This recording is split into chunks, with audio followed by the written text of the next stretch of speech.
For over 60 years, Camp Red Cloud has served as an epicenter.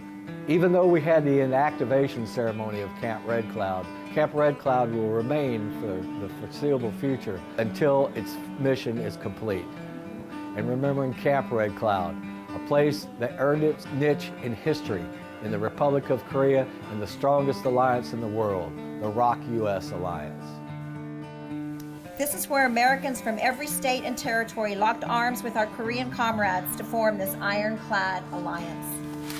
Today marks a day where we pay tribute to those who lived and worked at Camp Red Cloud throughout the years and celebrate a new stage in this alliance. We just executed the casing of the IMCOM colors, and we will close a chapter in history. But as we all know, history does not go away. It made us what we are today, and it teaches us how to be better in the future.